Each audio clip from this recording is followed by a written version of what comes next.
Hello and welcome to Valley View News. I'm Danny Sapoznik. And I'm George Sakers. We start our newscast with an unfortunate update about a CSUN alumnus. A Venice family is seeking justice after 25-year-old Neil Maroke died in a hit-and-run crash days before his birthday. LAPD says a driver hit Maroke while crossing Washington Boulevard at around 2 in the morning. The driver then sped away without stopping. Maroke was rushed to the hospital but didn't survive. Police have not released a suspect or vehicle description. Jimmy Kimmel Live is back on the air after a suspension that was supposed to last indefinitely. U.S. Representative Jamie Raskin shared that he is standing with ABC's decision to bring back Kimmel's show. Well, it's great news. Obviously, the ABC heard from millions and millions of people out there who do not want to accept government-dictated censorship of their late-night talk show host. And so the free speech battle's not over. A Walt Disney Company spokesperson says they made the decision to revoke the suspension after having thoughtful conversations with Kimmel about the comments he made following the death of Charlie Kirk. Erica Kirk is the new CEO of Turning Point USA, taking over for her husband Charlie Kirk, who was assassinated. The organization says Charlie made it clear he wanted her to take his position if he were ever killed. Erica had nothing but reaffirming words for her deceased husband at his recent memorial service in Arizona. I love you, Charlie, baby. And I will make you proud. God bless you all, and God bless America.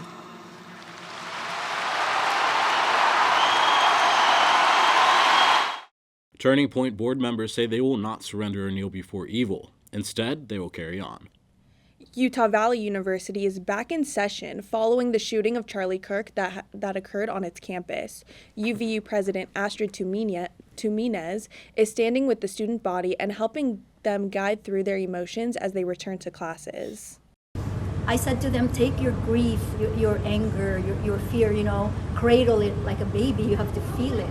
And then after that, then you have to decide what is the pathway that we as human beings connected to one another actually deal with tragedies like this. Students from UVU are hoping the campus spirit will go back to the way it was before the shooting and that stronger security measures will be enforced. President Trump has announced the U.S. Food and Drug Administration is making changes to its policies for pregnant women taking Tylenol. Doctors will now be directed to inform pregnant patients that taking the medication drastically increases the risk of autism for an unborn child. Decades of research instead show that the medication is safe to use while pregnant. However, Trump claims there are too many different medications being consumed by American babies. The Trump administration is ending the federal government's annual food security report. The administration alleges that the process has become redundant, costly, and politicized. The move comes after the administration and Congress passed a domestic agenda package with drastic cuts to food stamps.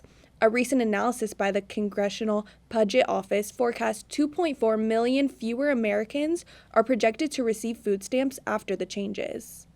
The White House has announced plans to cut around $5 billion from the foreign aid budget. This includes funding for programs such as the UN Peacekeepers and development assistance. Secretary of State Marco Rubio says one of the programs being canceled includes LGBTQ awareness efforts. The administration used a rare maneuver called a pocket rescission, which happens when a request comes too late in the year for Congress to vote on it. The labor market is being closely monitored as it's showing signs of slowing down. The Federal Reserve just declared its first interest cut rate of the year, where it is now sitting at 4% to 4.25%.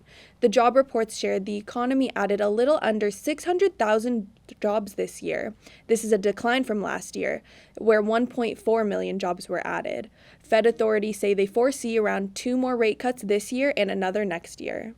I've been meaning to ask you, Danny, did you change your nails? Oh, I did. I've been going to the same nail tech for over a year, and she's amazing. I just love to see female-owned businesses thrive. Speaking of that, October is National Women's Small Business Month. Our Simone Warren tells us more about a woman-owned business in the Valley. Women of color are leading the charge in small businesses in the U.S. Black, Hispanic, and Asian entrepreneurs have seen a significant increase in business ownership over the last 2 years. What's changed? Women are turning their hobbies into profitable businesses. Here in Woodland Hills, Julia Brego is turning her love for nails into a business. During COVID, I just would see TikTok videos of other girls showing their day-to-day life of a nail tech, or like how much money they would make, or just like them showing their artistic abilities on nails, and then it just made me interested to try it out. Some of the best ways female-owned businesses have found success is through social media. There was this random day where I just wanted to post a TikTok. The TikTok was a picture of me and it said, "You're signed to make me your nail tech." And then the following pictures was just a bunch of nail work that I've done. And it literally went viral in like one day. Right now it's at 2 million views. Julie's growing success has allowed her to join the group of powerful women supporting themselves through independent businesses. Honestly, I feel great. Like, it's a great accomplishment. My family loves telling everyone else, like, "Oh, my daughter's a nail tech, my sister's a nail tech." Like, it's great. I love it. In Woodland Hills for Valley View News, I'm Simone Warren. Thank you, Simone. More to come in the world of entertainment when we return to Valley View News. Rihanna welcomes a new member of the family. A pop star is taking medical leave after collapsing on stage. Plus, Taylor Swift is making her way back into the cinema spotlight. This and more when we return. Stay with us. Welcome back to Valley View News. Now let's switch gears and check in with Hayden Stanton in the Digital Media Center for the latest buzz and entertainment. Lots of things happening in the world of entertainment, starting with a pop star who had a very special announcement. Rihanna finally gets her girl. The pop star welcomed her daughter Rocky and named after her longtime partner A$AP Rocky. The couple, known for their fashion influence, have two sons, Riot and RZA. Fans are excited to see the new addition to the family. On the topic of babies, not only did rapper Cardi B just drop her sophomore album Am I the Drama, she's also expecting her fourth child. This will be Cardi B's first child with her boyfriend, New England's Patriot wide receiver Stephon Diggs. Her big news was shared after she won her civil case earlier this month, filed against her by a security guard. Fans flooded social media with congratulations and excitement over both announcements. In other music news, another rising star is making headlines for a very different reason. Pop star Lola Young is recovering after collapsing on stage during her set at the All Things Go music festival. The 24-year-old singer was carried off by medics after fainting while performing Conceited. She cancelled her next day show in Washington, D.C. and thanks fans for their support on Instagram. Young says she's had a tough few days and asks online critics to give her a break. Taylor Swift is making her way back into the cinema spotlight. Alongside announcing her new album, The Life of a Showgirl, Swift also revealed there will be screenings of Taylor Swift, The Release Party of a Showgirl. The film will feature behind-the-scenes footage of her new music video, new lyric videos, and the upcoming album, and more. The album released on Friday, October 3rd, and the screenings will take place during that weekend only. In more film news, Wilmington, North Carolina is officially the place to be. Thanks to Amazon Prime's series, The Summer I Turned Pretty, the series was shot in the picturesque Cape Fear region and has seen a huge spike in tourism since the final season dropped. Residents are happy to see tourists supporting the local economy. It does help small businesses, it really does enrich the town, and it's something that we're thrilled to be a part of and hope to see more of. With the season finale out now, fans can look forward to seeing even more Wilmington as the creators are already working on a feature film. Another place people will be desperate to go to is Coachella. Festival fans are already getting ready for Coachella Music and Arts Festival 2026. Headliners include Sabrina Carpenter, Justin Bieber and Karol G. The festival, known for its iconic fashion and surprise performances, will take place on April 10th through 12th and April 17th through 19th next year. Tickets have already sold out. If you missed out on tickets, both weekends will be live streamed on YouTube. That's all I have for you in the world of entertainment. Back to you guys. Thank you, Hayden. George, I have to tell you, on the other day on the way to work, I almost got ran over by an e-bike. I know, I've had my fair share of close calls too. Speaking of e-bikes, electric bikes and scooters zipping through the streets of LA are contributing to a rising number of injuries. The American College of Surgeons says that over 20,000 electric bike accidents occur annually, with 3,000 of those requiring hospitalization. In response, cities across the country are passing new ordinances requiring children to wear proper safety gear while riding e-scooters and e-bikes. Experts recommend that the riders always wear a strong helmet, knee, and elbow pads before taking off. Computer chip company NVIDIA is investing $100 billion in OpenAI. OpenAI CEO Sam Altman says that this partnership is critical for creating better NVIDIA products. This deal comes after OpenAI agreed to collaborate with companies like Microsoft, Oracle, SoftBank, and Stargate. OpenAI and NVIDIA will work to finalize the deal over the next few weeks. NVIDIA computer components featuring OpenAI technology will hit the market sometime next year. NASA has announced a new team of astronauts. This is the 24th team since the original Mercury 7 took off in 1959. For the first time, the team consists of more women than men. 6 women and 4 men will complete 2 years of training before taking off to explore the moon. One of them could even be the first person to step on Mars. NASA says they are determined to win what they call the second race to the moon. More to come in the world of sports when we return to Valley View News. Can UCLA handle the pressure against Penn State? Will the Lions or Bengals claim jungle dominance? Can the Jaguars stop Mahomes and the Chiefs? This and more after the break. Welcome back to Valley View News. We're going to pass it over to Simone Warren, who will give us the latest updates in sports. Thank you, George. We are heading into Week 5 of the football season. The injury-ridden Niners are looking to hold off their division foes, the Rams. The Vikings and Browns will play each other in this year's London game. Lions, Tigers, and Bengals, oh my. The Lions and Bengals face off to see who the king of the jungle is. Josh Allen and the Bills will face the Patriots for Sunday Night Football. On Monday night, Patrick Mahomes' Chiefs will head to Jacksonville, taking on Trevor Lawrence and the Jaguars. Moving on to college football, Penn State will play UCLA this Saturday. Vanderbilt and Alabama will also face off this weekend. After beating Florida, Miami is looking to hold off their other state rival, Florida State, this weekend. Now let's take a look into what's happening in motorsports. McLaren is looking to continue their dominant season with a win at the Singapore Grand Prix on October 5th. McLaren holds a 333-point lead over Mercedes, and they already have enough wins to take a tie off the table. McLaren only needs Oscar Piastri or Landon Norris to reach the podium to claim the championship. And while we're on the topic of motorsports, our Samantha Kline is zooming off to the racetrack with Matador Motorsports.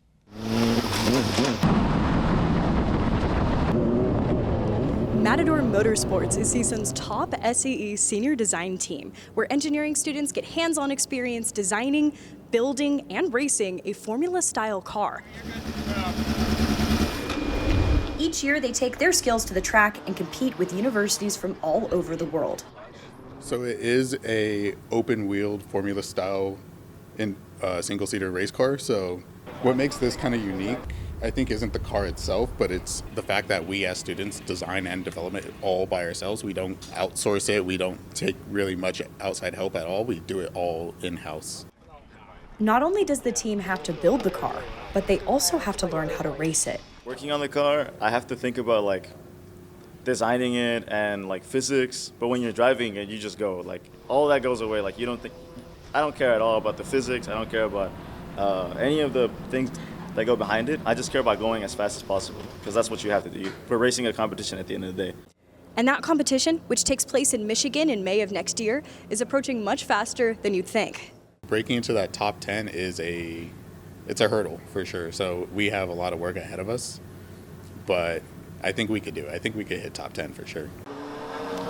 All of this hard work, collaboration, and determination is just the start for Matador Motorsports as they continue to prepare for competition. The race to the start line. From the Gene Haas Laboratory for Valley View News, I'm Samantha Kline. Back to you guys. Well, things are certainly heating up at the racetrack, just like the weather. Our Hayden Standen tells us this week's weather forecast. I hope you haven't run out of sunscreen. The sun will be making its presence felt yet again this week. Firstly, a look at the valleys. Prepare for some heat as temperatures will be ranging between the low to high 80s during the day. The evenings will see temperatures mostly in the high 50s to low 60s. Taking a look at the Inland Empire, expect more warm conditions with temperatures in the low 80s during the day all week long. Evenings will be cooler with lows between the high 50s to mid 60s. Heading to downtown, a similar theme. Temperatures will be in the high 70s to low 80s. Evenings will see temperatures between the high 60s and low 70s during the week. The beaches will definitely be worth attending this week as there'll be sunny conditions all week long. You can get ready for some tanning opportunities as temperatures are in the high 70s during the day. Temperatures will be in the low to mid 60s at night. That's all that I have for you from the Valley View Weather Center. Back to you guys. Thank you, Aiden. Danny, did you grab a pumpkin spice latte this morning? No, it still feels like summer to me. But speaking of pumpkin spice lattes, the flavor of fall is back. Pumpkin spice lattes have returned to Starbucks. Starbucks introduced PSLs in 2003, and its major success has brought it back every year. As fans began sharing their love for PSLs across social media, other companies have developed pumpkin spice products of their own, like scented candles and donuts. Experts say the pumpkin spice craze stems from its smell, which evokes the warm, nostalgic feeling of the holidays. If I just encourage you to get a pumpkin spice latte, be warned. Coffee prices are rising as a result of Trump's tariffs. The Consumer Price Index shows that this is the highest annual jump in coffee prices since 1997. The U.S.'s leading coffee importer is Brazil, and its imports are being hit with 50% tariffs. Coffee companies like Folgers have already warned consumers about rising prices on their retail products. We're going to take a quick break, but when we come back, we will sit down with the photographer and take a look at what goes on behind the camera. That conversation after the break. Welcome back to Valley View News. October is National Photographer Appreciation Month. Our Hayden Stanton is sitting down with an experienced photographer who will give us a look at what goes on behind the camera. Thank you, George. Joining me today is LA-based photojournalist and multimedia storyteller, Anthony Tedesco. Anthony, it's great to have you here. It's great to be here, thank you. Let's start from the beginning. How did you get into photography? I fell in love with photography here at CSUN. It started when I took an elective here, photojournalism. At the time, I was still set in the mindset of just being like a print journalist. When I had switched into the major, I didn't think that being a journalist expanded outside of maybe a newsroom or like a desk kind of setting. But I took a photojournalism class, and I instantly fell in love with the arts and the capabilities that like a camera offers you as a storyteller. And me being somebody that's visually inclined in terms of storytelling, like I love film, I love television, I love photography. I used to like photography before, and that was it was I guess I would say a suppressed sort of interest that as a child I was into it, and then I kind of forgot about it. But that class that I took here, J250 or something like that, I rekindled the fire that I had forgotten that I had. And I was like, okay, this is like something I seriously, I love doing. And then from there it was just, I bought a camera and just kind of kept it at my side at all times. So a key topic your work has centered around recently is the ICE protests. In a protesting environment, how do you go about making sure you're safe in such a tricky place? Definitely pulling from my peers that I've met throughout this year, because up until this point, or I hadn't been shooting before this year, I should say. And when these ICE protests and the unrest kind of was bubbling in downtown LA, it happened very fast, and I was way out of my element, but I had met several photographers leading up to these, and so they were a little bit more prepared than I had been, and they said, get yourself potentially some sort of vest to protect yourself, masks, gas masks, I said a helmet, and maybe a backpack to cover your backside, but it all happened very quickly this year. And so for the first, I want to say maybe first two big protests downtown, down by the detention center, and then also in Compton, which was further away, that all happened within a 3 or 4 day span back in June. But a lot of us were we were not prepared protection-wise, I should say. To answer your question, just head on the swivel is very important as well. So what is it about protests specifically that draws you in and makes you want to take photos there of all places? I think how visceral the imagery can be, and also the weight of what is being protested, and how it recently has been a major impact on the Los Angeles community, with people being disappeared off the streets, people being locked up for, most of the time, no reason. And it's very it is a super depressing reality that we find ourselves in, and the protests are the natural human response. And so capturing images of that, I think, is not only important for regular people to see, in the news cycle, but it's also important to just kind of capture the essence of what is happening now, on a human level, if that makes sense. So what kind of messages are you trying to capture when you're taking these photos? Is it the emotion? Is that the main focus, or is it something else? That is a main focus for sure. Emotion is always important. Action and reaction, emotions, just also good composition is important in every photo, but I think it's just trying to boil down a situation to what is essentially happening, because that's what photography is. This is happening in this moment right now, and then what do we see? And then, go for it. Speaking of those moments, is there a particular moment that you've captured that stuck with you the most, and why? There's a couple. The first and foremost image that comes to my mind was It was like the second or third day of, anti-ICE protest downtown. And this guy in a skull-painted balaclava hops on top of one of these Waymos downtown that had been parked and set on fire. And he's got a big I don't know if there was a mouth cut out of the face mask, but there was a grin on there. And he's got a skateboard and he's whacking the top of the Waymo, and behind him is like this massive fireball of the other ones behind him that are burning. So that is one photo that I'm very proud to say that I've captured, and it's probably the most striking that I have in recent memory. So it seems that you're not at all afraid to capture photos in very difficult, very stressful environments. Do you feel like photographers like yourself get the credit they deserve for showing that willingness to capture these kind of photos? I would say yes and no. I think when certain images are entering the news cycle and showing up on headlines and stuff, I think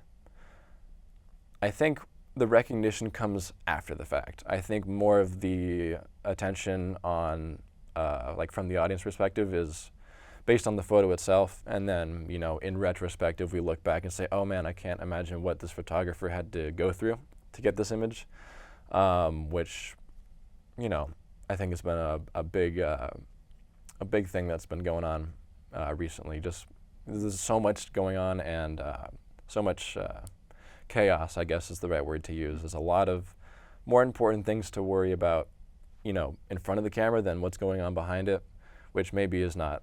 It's a little self-deprecating perhaps, but I'm not concerned about myself. I'm concerned about telling the story, if that makes sense. So looking ahead to the future, how do you think photography will change with things like AI and Photoshop very much in the picture nowadays? I certainly hope it doesn't change too much. AI is becoming a big topic of conversation, but realistically, I don't think it's going to have that much of an impact on the photography sphere. AI video definitely is getting up there in terms of, believability. But I think we have enough of a solid foundation in legacy media and print publications in terms of what photos are ran, just from a standards. We have our AP standards for writing and stuff. Same goes for photography. Certain things can't be shown. Certain things have to be, captioned and delivered to a publisher in a certain way. So I think as a journalist, or a photojournalist, I should say, we should be all right in terms of AI. And also Photoshop and certain other photo editing programs do label in the metadata AI functionality. I think Photoshop is working on some new stuff that is going to circumnavigate that, but you can still kind of tell. So for the most part, for the next couple years, I think we should be okay. And lastly, just briefly, what does photography look like for you in the future? Where do you want to go with it? My goal is to end up in a news agency, AP, Reuters. That's like the top of the mountain. We won't be there for a couple years, hopefully. Working freelance is what I do mainly, and I would like to keep doing that because freedom of schedule is very nice. It allows me a lot of flexibility with where I get to spend my time with certain stories I want to cover, certain events. I would like to work with local papers, either small here in the Valley or hopefully larger LA Times, something like that. I don't want to get ahead of myself too quickly.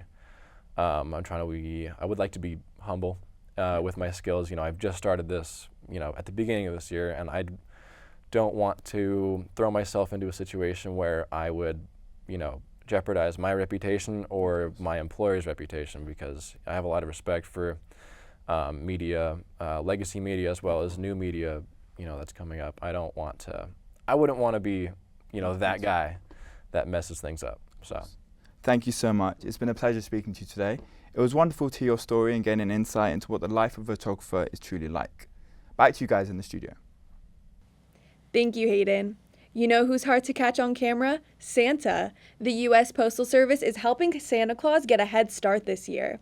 Children all over the U.S. can now begin sending Santa Claus letters. This is a part of USPS's Operation Santa program, where holiday miracles can come alive through the generosity of program contributors. The deadline to send a letter is December 6th. That's all for us at Valley View News. I'm George Sakers. And I'm Danny Sapoznik. For stories any time of the day, see our YouTube channel at Valley View News and our Instagram page at Valley View News CSUN.